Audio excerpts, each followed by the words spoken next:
Hey Scott, how you doing, man? Hey man, how are you? I'm doing good, doing Good. good.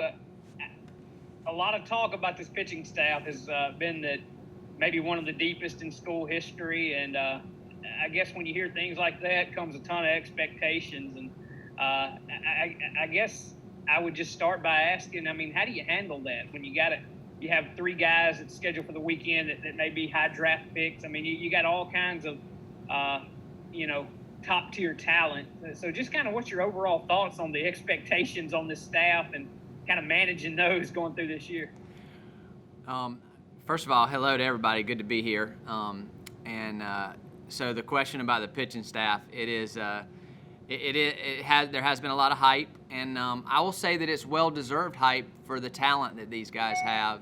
And it's a special group. It's a competitive group. It's a talented group. It's a very smart group. I would say. It's almost like having a staff full of unicorns. You get them once in your coaching career, and it seems like I have a whole staff of them right now. But I think the way we handled it, expectations and hype, whatever you want to call it, is just to go one day at a time.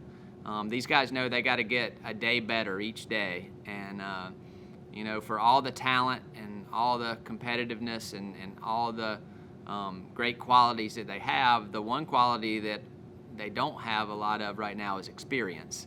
And I would say to all the people that are putting expectations out there right now that we don't have a lot of SEC wins on this pitching staff, and the game is the best teacher.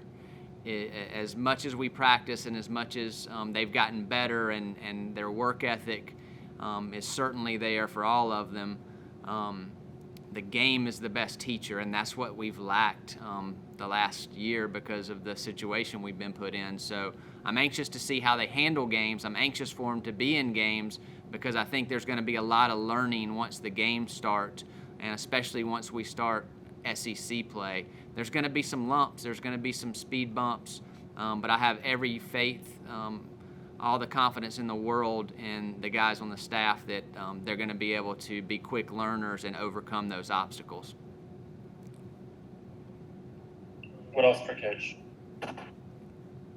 I guess if there's nobody else at the moment, one of the big keys I think probably to the weekend would be, Eric Cerantola is a guy that has shown some absolute flashes of how good he can be. There's been some ups and downs with him. I guess I would just ask, how close do you think Eric is to kind of figuring things out and getting to a point to where he can find a little more consistency? Eric has made the most progress of any of our pitchers on our staff. But he had the most room to make progress, I believe. Eric's a little different animal in the fact that he's new to baseball. He hasn't played baseball his whole life like a lot of the pitchers that we have here that grew up in the South. He's a Canadian that was a hockey player and found baseball a little later in life than most of the guys here. So it has been a learning process for him. We concentrated early on, hey, make your misses smaller, because he would have some big misses. So instead of saying, hey, you need great command, you need fine command, hey, let's make your misses smaller. And he did a good job of making his misses smaller. Now we are getting to the point where we're talking about command with Eric, and he's done a great job with being able to command his fastball and his bullpens. In the preseason, his first outing last weekend, his command was pretty sharp one inning. The second inning, it can be a little better, but again, the big misses weren't there. So I feel like he's made a lot of progress. He's also made a lot of progress with his off-speed pitches. He's got confidence in a changeup and a curveball, which makes his fastball that much more devastating. So I'm very happy with where he is. I'll go back to what I said before. The games are going to teach him a lot about himself, how he handles adrenaline, how he handles a bad call from an umpire, how he handles a hitter that fights off 3 two-strike pitches in a row, just things that you can't simulate in bullpens and He doesn't have enough reps in scrimmages. It'll show up in the games, and he'll learn from that. And he will learn from that because he is smart. Like I said, I have a staff full of guys that are really smart and really competitive, so I know he'll learn, but we just need the games to get here for him to do that. Good, David. Coach, as much as you want to be setting a rotation, particularly given who you're going to be playing the first couple of weekends there, how vital is it also to get a lot of guys just as many pitches as you can, but still play competitively against some very good teams? Yeah, it's going to be a balance, David. You're exactly right. We have a lot of pitchers on this staff because of the shortened draft and because guys got a year back, as everybody knows and has been talking about. So it is going to be a balance of trying to win games, which is going to be first and foremost when the season starts, but also developing guys that the younger guys that are going to be the future of the program, but also developing guys that might be in the mix for helping you win a championship in April and May. So it is something that we talk about in the locker room all the time. How are we going to get this pitcher innings? We need to get this pitcher innings. So we're just coming up with a really a system right now early in the season where it might be like a minor league season where when I used to have guys that went to pro ball, you'd have what you call piggyback starts, where a guy would throw 4 innings and then you'd throw another guy in there for 4 innings or 3 innings, and it almost be like you threw 2 starters in one game, and then you just have an inning or 2 left for the bullpen. So it could be something like that. But make no mistake about it, we're going to try to win. That's going to be first and foremost. That's how it's different than the minor leagues. It's a little bit the same in the fact that we have a lot of guys a lot of pitchers on the roster like the minor leagues, but it's different that the priority is winning, and so we're definitely going to try to find the right formula to do that. So maybe we should be a little careful not to read too much into who you run out there in the first 3 games, or for that matter, the first couple of midweek games. That's right. We're gonna go all hands on deck on the weekend and try to win those games. And some of the guys that we throw in relief on that weekend are probably candidates to be starters in midweek later in the year, or starters to be starters on the weekend later in the year. But we're gonna do everything we can to win those first 3 games.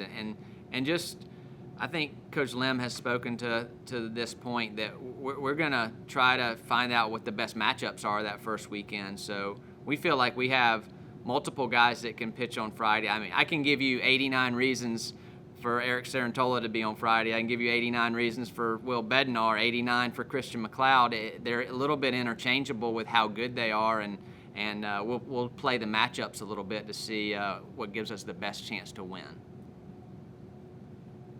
Go to Andre.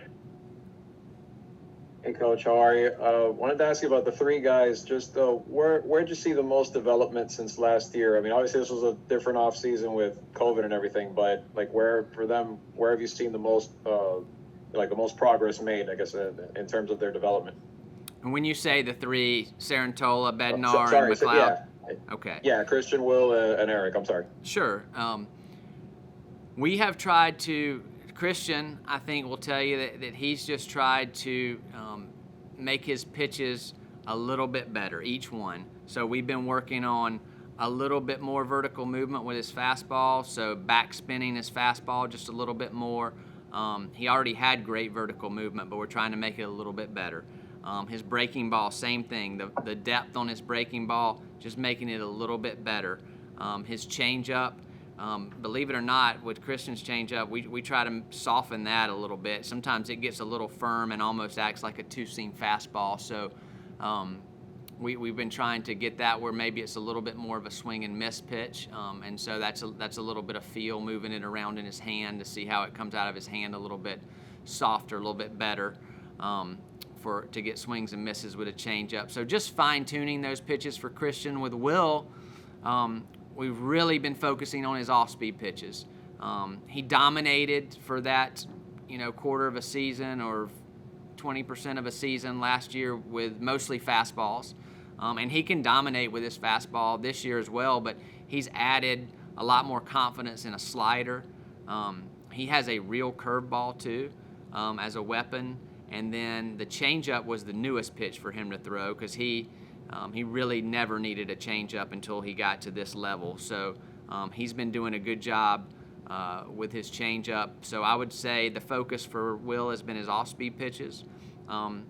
Again, Eric is just a lot of times I talk to Eric about, it doesn't matter who's standing in there. It doesn't matter the hitter. It just matters about you, and just focusing on executing pitches and having a good strike percentage with all his pitches. We try to evaluate that after every outing for Eric, because it really, the sequencing doesn't matter as much to Eric. We don't have to set up hitters. We don't have to worry about moving the ball around and doing some different things like other pitchers. It's all about just being able to throw his pitches in the strike zone, because they are 3+ pitches. I mean, he threw, everybody talks about his fastball. I know the end of his freshman year, he ran out there and threw 98 miles an hour in the SEC tournament, and last year he had an exploding fastball, and he still has that. But man, if you could see the changeups he was throwing last weekend, some of the best changeups I've ever seen in my career. And same thing with the breaking ball. We had scouting directors come in here in the fall and say, man, that's the best breaking ball in the country. So it's really about him, strike percentage with him. So that's what we've been working on with him. Go back to Joel. Last year, it was pretty apparent going into the year that Landon Sims was going to play a pretty big role on last year's team before it all got kind of shut down. I guess, are there any guys in this upcoming freshman class? Are there any newcomers that kind of in that Landon Sims mold that you just kind of have circled, like, going in, that this guy's going to have a big role on this year's team? Right, and Landon Sims is deserves to be talked about in the same breath as the three that I just talked about. His stuff is electric, and maybe the best slider on our team, and one of the most competitive pitchers on our staff. But yes, the new group, Joel, is Jackson Fristow probably is the guy that I would say comes to mind first. But there's all four of those freshmen. Cade Smith probably threw the best of any of the freshmen in the fall. Mikey Tepper is ultra talented, and Dylan Carmouche is a lefty that's 6'5" lefty that's going to remind our fans of Ethan Small and probably better breaking ball than Ethan Small at this point in his career. But Jackson Fristow would be the one that I would say could probably, at this point as I sit here today, be what Landon Sims was last year. He had an electric first outing. I think he's made a lot of progress from the fall to the spring. So I would say that he would be pitching in some high leverage situations for us early in the year. Hey, Coach. Another one of those guys that's really talented on y'all's pitching staff is Brandon Smith, but he's come back from injury. Where do you feel like he kind of is right now, coming back into the beginning of the year? I think Brandon's got just one more step, one more click to be back to where he was before. I think Coach Lamonis talked about it yesterday. First outing, 89-91. As a freshman, he was probably in that 91-93 range, velocity-wise. And then same thing with his secondary stuff. Maybe just a tick more. He's got a room to get one more jump with his changeup, one more jump with his breaking ball to be back where he was. From a strength standpoint, he's way stronger now. His body is more mature. He is a presence out there. He is a veteran, so he's going to throw in some big situations for us as well. We will bring him along the right way for him to make sure that we don't rush it. But I think he's ready to go in short bursts at the beginning of the season, and then we'll build on it from there. We'll go back to David. Coach, we've talked a lot about the starters, but looking at the other end of things, you've got a bunch of guys, and particularly some 5th and maybe 6-year seniors who are used to being in there at the end of a game or setting up the end of the game. Who's really kind of taking a step forward, or are you just kind of seeing the guys doing what they've always done? A little of both. But you're right. We have some veterans, and there is nothing like the last 9 outs of a game. There is nothing like the last 9 outs of an SEC game. Just the chaos, the crowds, the adrenaline. So to have some guys that have done it before is certainly a luxury. And the guys that are going to come to everyone's mind are Riley Self and Spencer Price. And I will say this about Riley: he's thrown the best that he's thrown for us, this staff, since I've been here this spring. He's changed his body. He looks more athletic. He is more athletic. His delivery is cleaner because of that. His arm's working better, I think, because of that. He is, last weekend, I think he was in the 88-91 range, which I know he came in as a flamethrower early in his career. But then, he's been very successful the last couple of years, pitching at 85-87 with a lot of movement and a lot of finesse and a lot of moxie. But he is throwing harder than that now. So I would think that his margin for error is increased, and he has a chance to be more effective because of that. And we know how tough he is.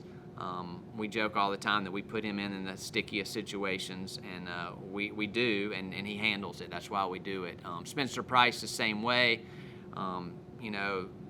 Probably nobody in college baseball right now, I would say, has a closer as experienced as Spencer, and has as many saves under his belt for a career as Spencer does.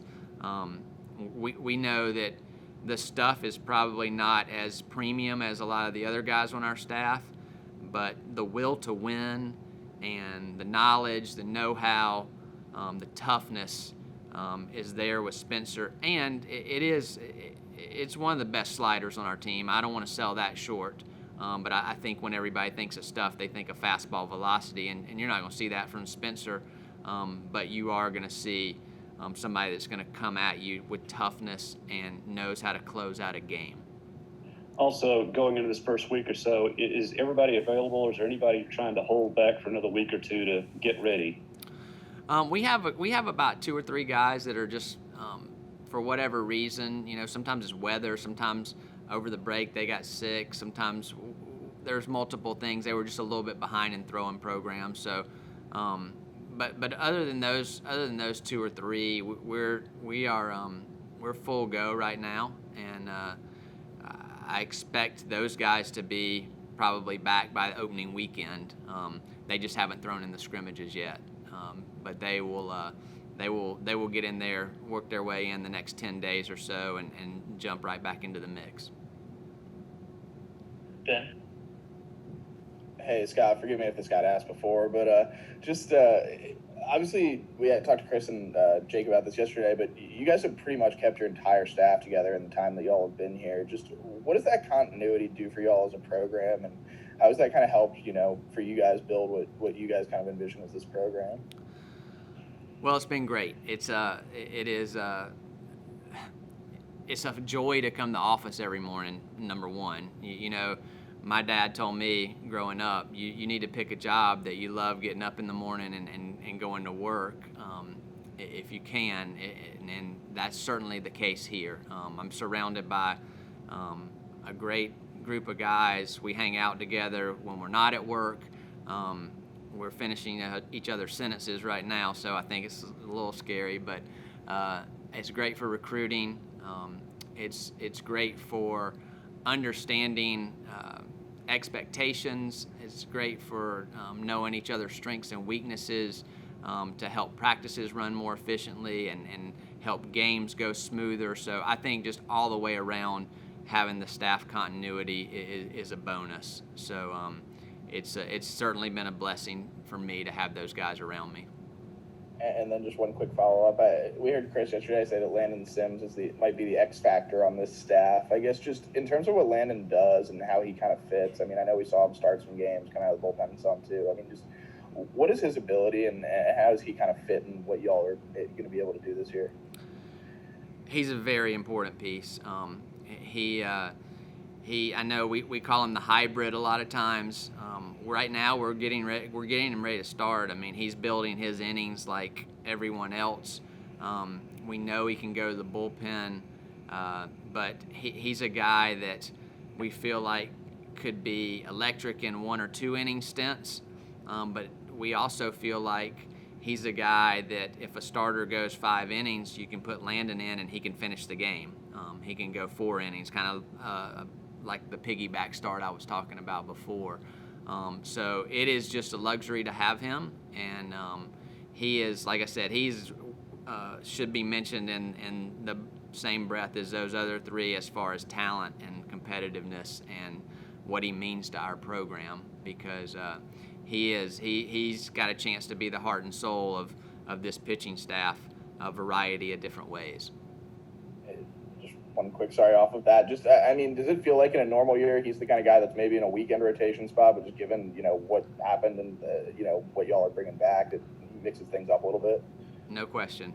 There's 89 reasons Landon Sims could be our Friday night starter too. He can do it, and he will do it at some point. It could be this year. It could be next year that he's the anchor of the staff. But he's a guy that we trust, and a guy that all his teammates trust him.